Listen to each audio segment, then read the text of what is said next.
Bonjour, je m'appelle Christophe Bron, je suis médecin urgentiste, spécialiste en médecine tropicale et en médecine de catastrophe. Et l'application que je vous présente aujourd'hui, c'est issu de moments très très douloureux. La prochaine.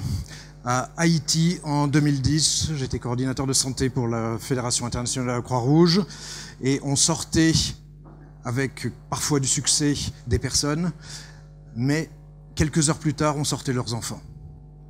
Et on orientait les parents dans une direction, les enfants dans une autre, sans savoir ce qu'on faisait. Alors, j'ai décidé de me mettre au projet et d'essayer de comprendre ce qu'on peut faire dans des cas pareils. Et ce que j'ai trouvé, c'est qu'il faut pouvoir trouver des données biométriques qui sont permanentes chez le patient, c'est-à-dire, ou chez la victime, et trouver ici des données biométriques qu'on puisse envoyer rapidement. C'est le cas des veines palmaires, c'est le cas d'une longueur d'onde particulière pour l'hémoglobine, 760 nanomètres pour l'hémoglobine veineuse, qui permet de sortir une image et de coder cette image avec un code unique particulier, biométrique. On va vous le montrer.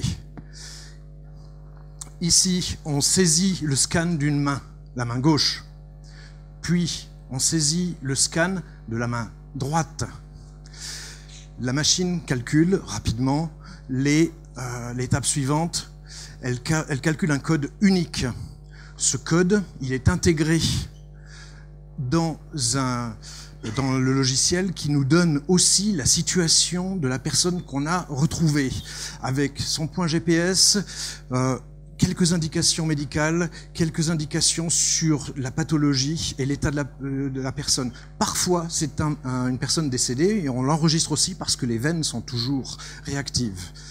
Ensuite, on envoie, on fait le calcul, on envoie par MMS, deuxième appui, l'ensemble, on met le code exactement du sauveteur.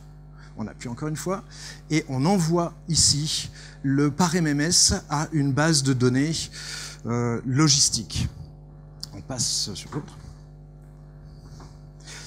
Le logisticien reçoit immédiatement l'information et sait exactement où se trouve l'enfant, il le situe, il sait qu'il va devoir demander de la nourriture, il sait qu'il va devoir rechercher les parents, il sait que l'hôpital va devoir traiter une fracture chez cet enfant.